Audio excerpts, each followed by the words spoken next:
Welcome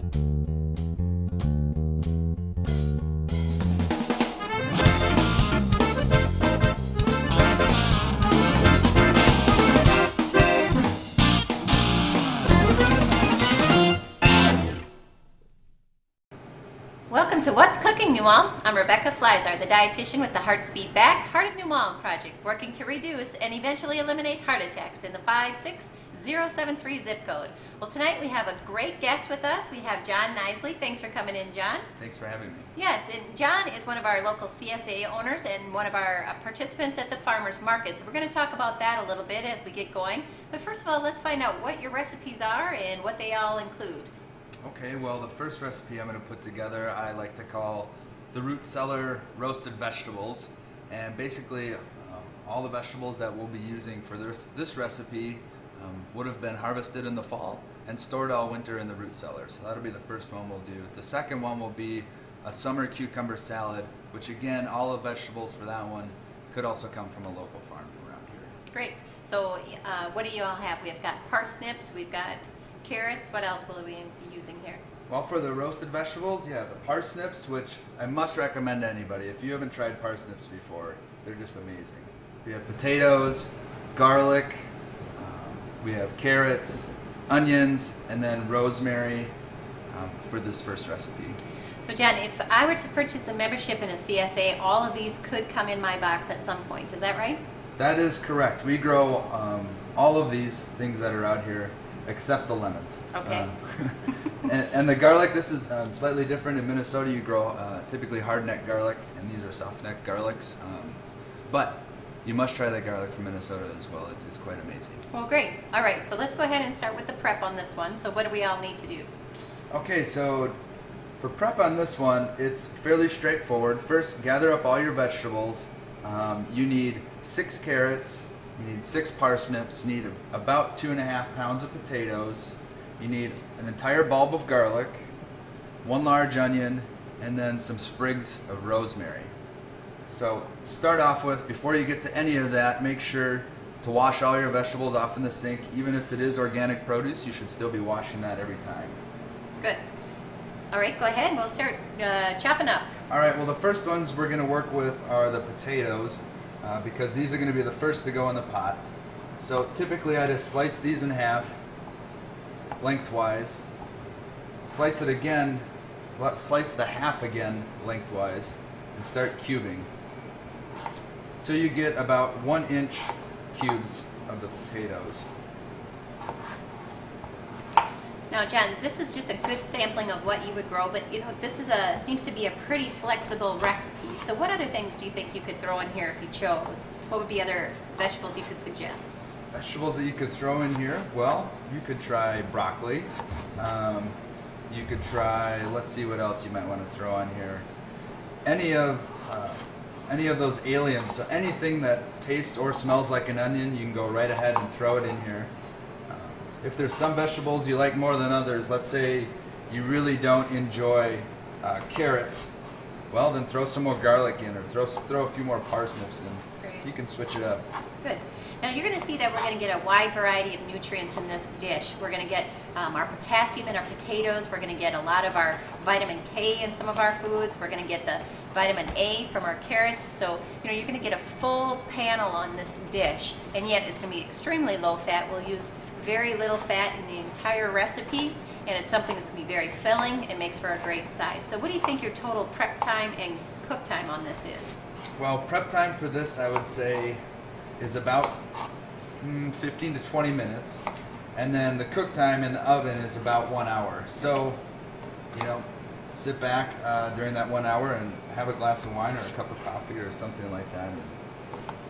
Everything in moderation, right? Everything in moderation. You can have that 1 glass of wine for women and 2 glasses of wine per night for men. So that fits right into our heart healthy diet.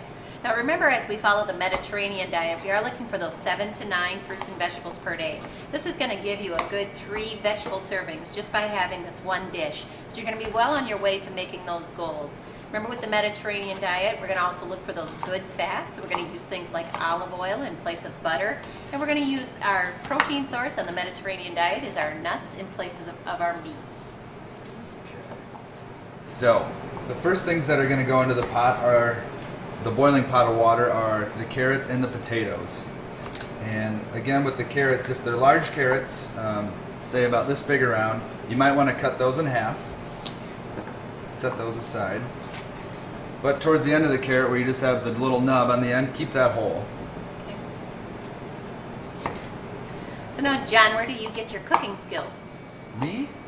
Well, I think it all stems back to daycare when I was watching it on TV. All right. And then I also, part of the reason why I really enjoy the farming is the fact that I really enjoy cooking. Good. And tell us a little bit about your farm then, and what kind of farming you do, and what some of your core principles of your farm are. Okay, well, we have what's called a CSA farm. That stands for Community Supported Agriculture, which means that rather than having people just buy at the market from us, we ask people to basically invest in our farm in the beginning of the season. And that serves as sort of our insurance policy. So, with these vegetables, you have a lot of time and effort invested prior to even putting that plant out into the field.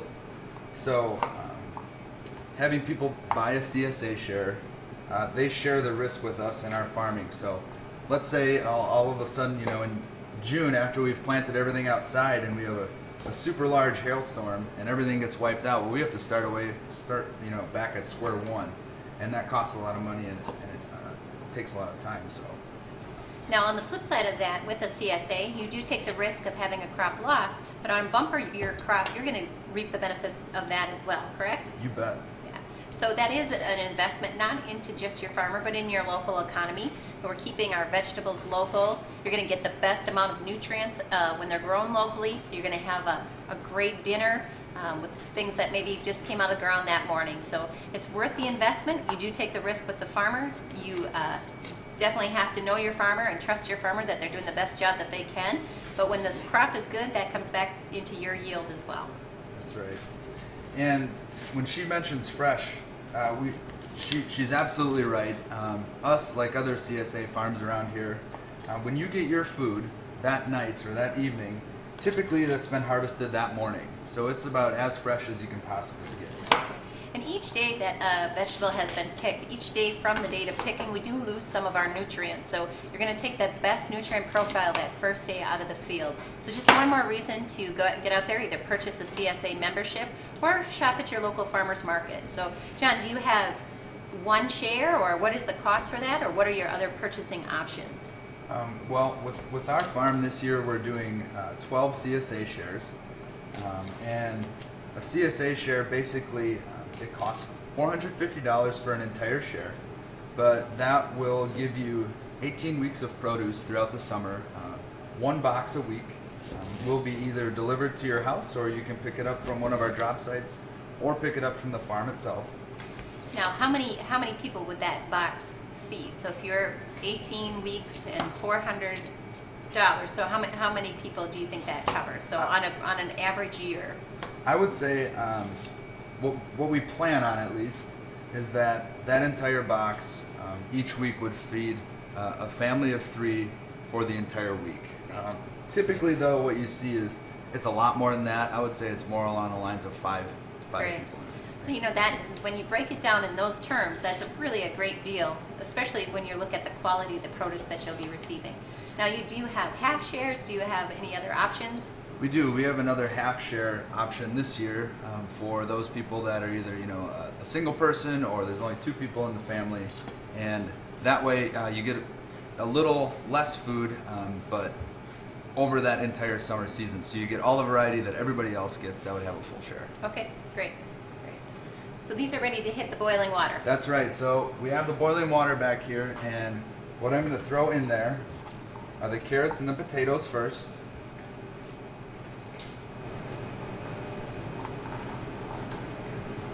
And then these will boil for 5 minutes by themselves. Well, there's a lot of potatoes. We don't count it. Okay.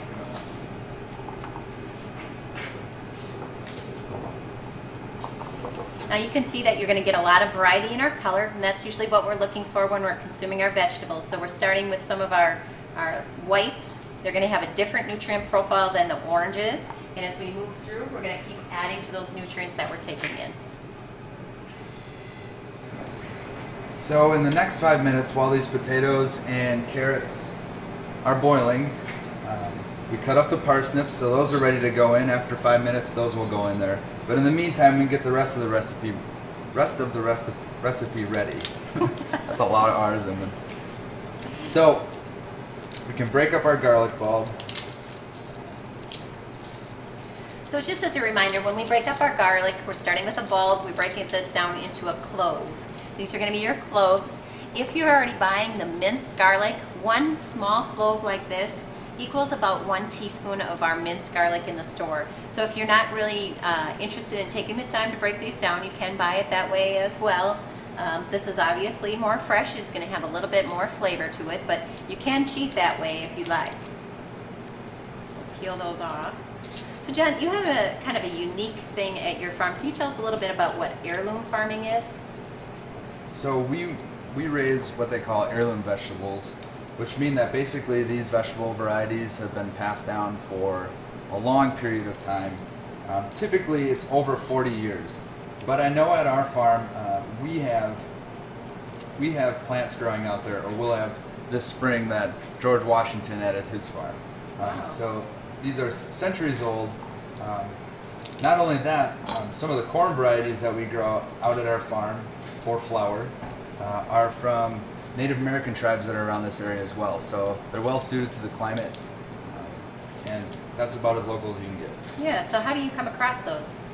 You have to do quite a bit of research, but that's not too hard. Once you find the right places to do the research, a lot of these things come popping out at you. One good resource is Seed Savers Exchange down in Decorah, Iowa, and they basically specialize in passing down seeds throughout time. So they have all kinds of heirloom varieties that you can grow. Great. So if that's something that you'd like to try or are interested in, you always can contact Alternative Roots Farms, talk to John or his wife Brooke. It's a great opportunity to get to know your farmer and start to understand how a CSA works, and maybe start your own share in the Alternative Roots farm. Yeah. Along with our vegetables, we also manage a small orchard just outside of New Ulm. The kind landowners there allow us to manage that orchard, and we're kind of restoring an orchard that hasn't really had anything done with it in the last 10 years. Last year it produced a whole bunch of apples, and this year I'm sure it will likely do that again. Great. We're just going to slice up the onion. Not going to dice it or anything like that. Peel that outer shell off. So Jen, tell us a little bit about your background and what you do when you're not farming. Okay. My background, or I guess I have a degree in environmental policy and planning. But more than that, my interest in all of this, I guess, starts when I was a lot younger. I used to go traipsing through the woods and hunt morel mushrooms and ginseng with my dad and my grandpa. And that's kind of how all this started. Okay. But went into the environmental field, and I also worked for Brown County as the recycling coordinator, wetlands person, and the water planner. Good. So all of our stuff is now, all of our vegetables are now prepped. It's been about 5 minutes, so we could throw our parsnips in there with the potatoes and carrots.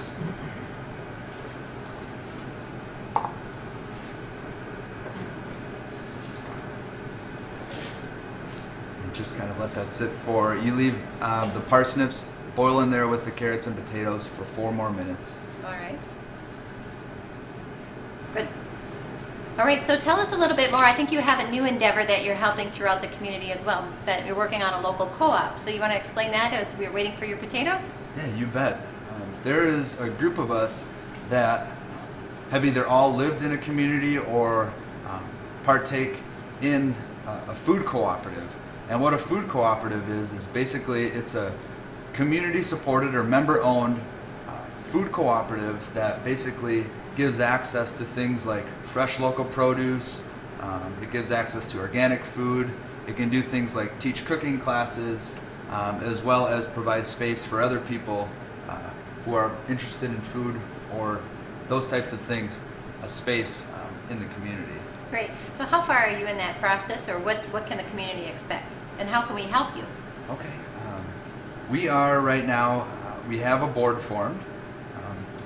We've been formed for about 3 months, but this movement's been going on for almost a year. But now we're getting a firm footing on things, and we have our mission and vision statements all figured out. So now everybody's on the same page. And our mission and vision, people can look at, check out our Facebook page, and it should fit right into your needs. A lot of it focuses on supporting our local community, keeping our money in the community, and then also supporting our local farmers and producers.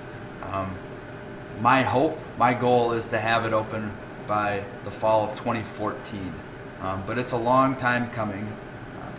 To make a profitable enterprise out of a food cooperative, it takes a lot of planning, a lot of research, and a lot of really good financial management. So as far as the community helping, what we need you to do is to come support us. We will be asking for memberships to the food cooperative. And once we have a certain amount of memberships, then we will be seeking other funds to open up the building. More than likely, or what our goal is to have this downtown, so people have access just basically by walking or leaving work from downtown, and they can go get their produce or their food before they head home. Right. So now co-op is going to be a bit different from our farmers market. It's something that ideally you would have open year-round. You're working with your local farmers again, but we have other means of hoop gardens and other things that you can, and stored vegetables, canned, other frozen, dried things that can come into a co-op. Now you can see that there's an easy partnership with this co-op and the Heart of New Ulm as we continue to work to reduce those heart attacks. This is a great opportunity to continue to get those fresh 7 to 9 fruits and vegetables throughout the winter. So when you're thinking about how you're going to continue your good health, even when the Heart of New Ulm is completed in 10 years, 5 years from now, this is a great opportunity, and it's a position of sustainability in our community. So it's a great opportunity to get involved. So when you talk about the cost of membership in co-op, do we have an idea of what that will be? Are we at that point yet? Well, we're almost to that point. We haven't finalized the cost, but it should range anywhere from, there will be multiple ranges, but I would say if you just wanted to become a member, it would cost about $150. Okay. And what that does is, not only do you buy in to the food cooperative, but those members get special services, such as they might have access to special cooking classes from some culinary artist that's coming in. They have access to bulk purchasing amongst their other co-op members. So there's a lot of perks that go into being a co-op member. But at the same time, you don't have to be a member to shop there. You can shop there regardless, and you're still going to get the same great service, same great food that you would at. Great. Great. Now, are you a nonprofit, or will this be freestanding, or? It would be freestanding, Okay. and I guess we just feel that it needs to be freestanding, and we're following other models that other food cooperatives have done, and to really truly make it successful, it has to be freestanding. Good. Great. Well, let's check on your vegetables and see what's going to come up next. So, since these vegetables have been boiling for a little bit, I'm going to drain out. No big deal. There you go.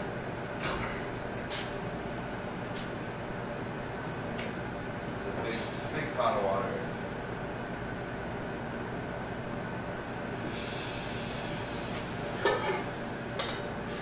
You're going to drain off the water.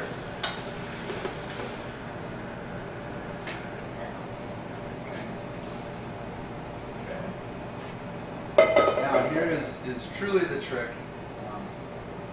What you're going to want to do next is painstakingly take out the potatoes. Now, I'm only going to do a small amount of this, but take out your other vegetables, set them aside.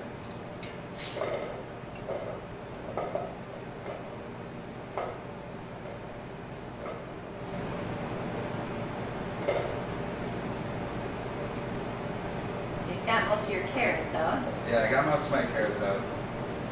And for the sake of time, we'll just do it like this. Sounds good. So to make the potatoes extra crispy and brown them nice on the outside, you're going to want to fluff them in the colander for a little bit. By fluffing, I just mean basically toss them.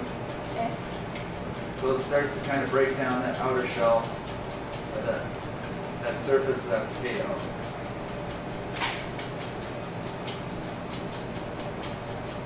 Okay. So this is just going to add more adding flavor here. More adding flavor and texture. All right. To make it Good. a little more crisp. So once you're done fluffing that in your colander, you can pour it back into the other pot with your carrots and parsnips.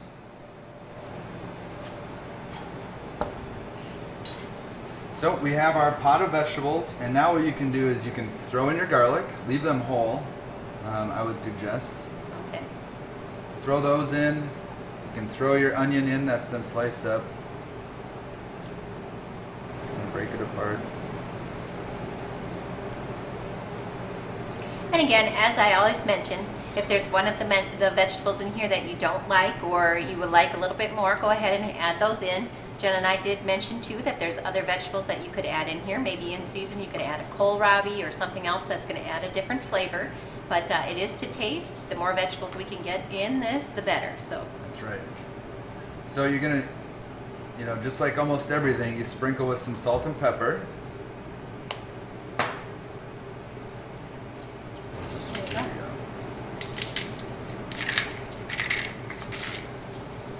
Not too much salt. And then lastly, for your spices. Now this one, we're using rosemary, but really any kind of spice you want to add to it. Thyme would go well with this one. Basil could go well with this one. Mm-hmm. Basically this will add most of the kind of extra zip to the recipe. So. Right. If you haven't used a lot of herbs in cooking, this is a great way to start removing the salt from our diet. Using herbs, fresh especially, will really change the flavor of your meal, really add, like he said, the extra zip or kick into the dish, and yet they're heart healthy and they're going to add extra nutrients. So if you haven't started your herb garden, or if you haven't picked those up at your farmer's market or even at your local grocery store, it's a great opportunity to figure out what it is that you like and how you can change the taste of our foods. That's right. And I would highly suggest planting herbs because I would say for the most part, half your herbs that you grow around here are perennial, so they're not very much work year to year, so you can keep growing them. Right. So your chives, what else would you expect as perennials? Your rosemary. Your rosemary. Let's see, what else? Basil. Well, basil's not a perennial. You could plant your thyme. Basically, well, come out to our farm and we'll show you. All right. Show you what our little herb garden looks like. I don't know all of them off the top of my head, but we use fresh rosemary here, but you can certainly use dry rosemary as well. Right. And lastly, we're going to add a couple glugs of olive oil. I would say this probably equals out to about 2.5 to maybe 3 tablespoons at the very most. Right, and remember when we're breaking those into portions, that's a very reasonable quantity. You're not having too much. Olive oil is our good fat, has our mono and polyunsaturated, help bring up your good cholesterol and down your bad. So definitely something we can incorporate into our diet. Okay. You're going to mix that all together in your big pot here, so everything's kind of evenly coated with the olive oil, the salt, and the pepper. Get that rosemary mixed in there. Alright, so everything's mixed pretty well. So this is also a pretty key step. So you have a big either baking sheet or pan like this, something that will be able to hold all of these vegetables that you just prepared. Pour them in there. And the key to this and to get them brown just perfectly is make sure that it's a single layer. Okay? You don't want to be steaming these vegetables. You want to be roasting them. So try to get them in a single layer. Spread them out in the pan nice and evenly. And from here, you work with your preheated oven. Your oven was preheated to 400 degrees.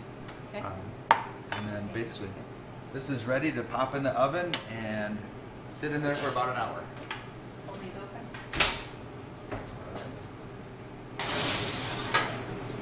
set to go? You're set to go. All right, that's it for our first recipe. We'll be right back.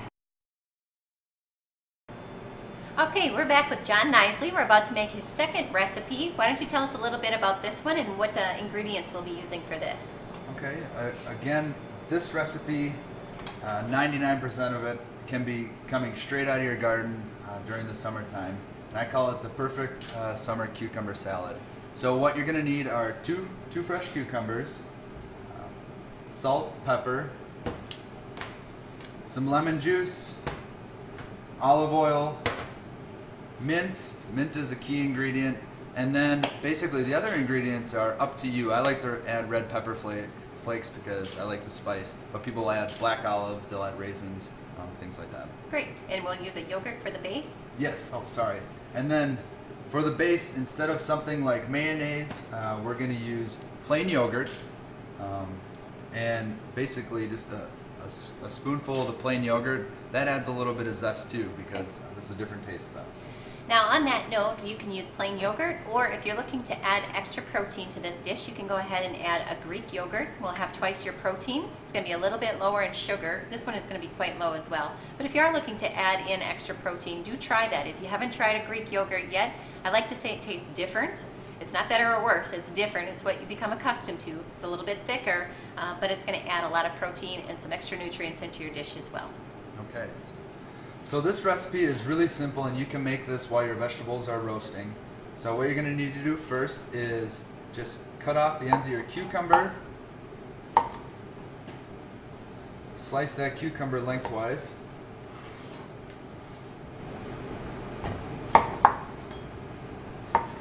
And again, this would be something that you would receive in your box, correct? You bet. We raise at least 3 different kinds of cucumbers. So this is really a matter of preference, but you can scrape out the seeds of the cucumber or leave them in. It's really a matter of texture and preference. So we'll just leave them in for the time being. Next, you're going to want to cut these again lengthwise. So you're basically cutting that cucumber in quarters. Okay. And you're going to cut them in inch squares. And again, you can see that John's using an extremely sharp knife. As I always mention, that's your safest tool in the kitchen. Make sure you have a good quality knife. It'll make your cuts easier and keep your fingers safe. That's right. So John, while you're doing some of this cutting, why don't you tell us a little bit about the sustainability at your farm and some of the other practices that you use at Alternative Roots Farm? Okay. Well, we consider our farm to be sustainable, and basically what we mean by that is that when we're gone and when our kids are gone, that farm is still going to be able to function. That land is still going to be able to produce food for the community, for the family. It's not going to be worn out. You're not going to have to add any things to the soil to keep that ground producing food. So some of the things that we like to do or practice out at our farm is we use a lot of cover crops in areas of the farm where we don't actually have any vegetables planted. That does 2 things. It saves the soil from either wind or erosion from water. It also puts nutrients back in the soil through the roots of those plants that are breaking down. And those nutrients actually, lo and behold, help your next crop that are going to be going into that field. So we try to do things full circle. We also really try to incorporate wildlife into our farm. So when I say that, we put a native prairie buffer along the entire outside of our farm, and that has 51 different varieties of native flowers. Wow. And that's really neat. I worked with a friend. We went out and picked all the flowers ourselves, and hopefully And so that attracts different wildlife. that attracts wildlife. It provides space for birds that want to nest there, and probably, at least most importantly for the farm operation, it provides basically season-long flowers for our pollinators. Great. So next what we're going to do is we're going to take some of the fresh mint leaves. Yeah, you can smell that. Yeah, it smells great. And we're just going to chop that up.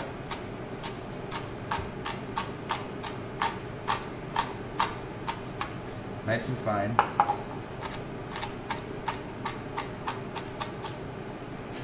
Okay, and we're going to throw that into our dish with our cucumbers.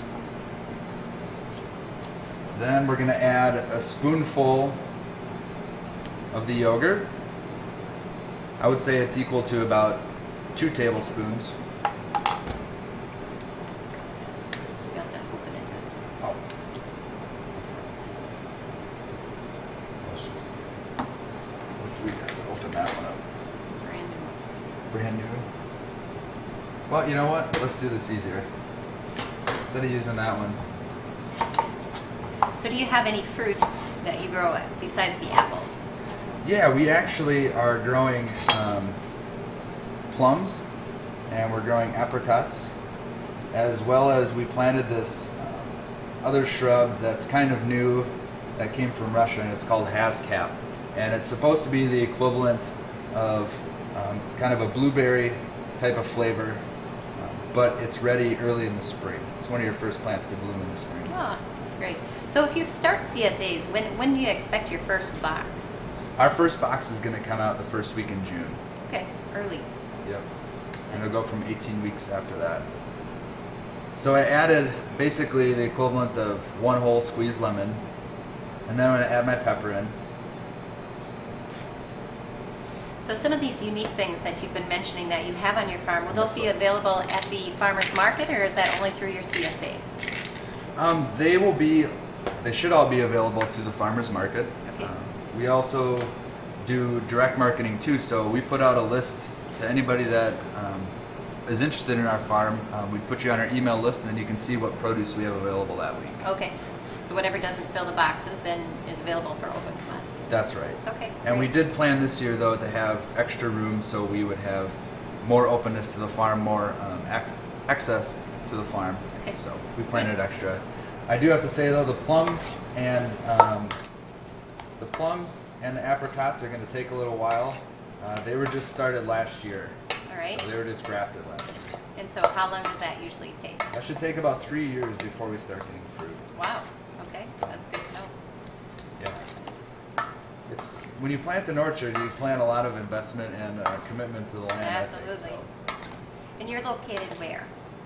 We are 11 miles south of New Ulm near Medelia, Okay. but right off of Highway 15. So easy to find. Easy to find. And that's it. That's it. Let's go ahead and pull out your vegetables. Take a look at how those turned out as well. You can see this is a great, nice green, deep colors in this salad. When you couple that with the vegetables that we have put together, you're getting plenty of vegetable servings, lots of different flavor and variety. And you can get this all right out of your CSA boxes. So looking pretty good. Yeah. Yeah, so these vegetables, kind of toss them around. You can see that these potatoes have that nice crisp edge on them, and that's from fluffing. So. Perfect. These look delicious. If you want more information on the Alternative Roots Farm or any of our CSAs or the Farmers Market, you can go ahead and visit our website at heartsbeatback.org. We do have a link to John's specific farm that you can link into and find out more about this and maybe start your CSA share. So, John, I sure appreciate you being here tonight. Your food looks delicious and I'm ready to eat. All right. Thank you, and that's it for this week's episode of What's Cooking New Ulm. I'm Rebecca Fliszar. See you next week.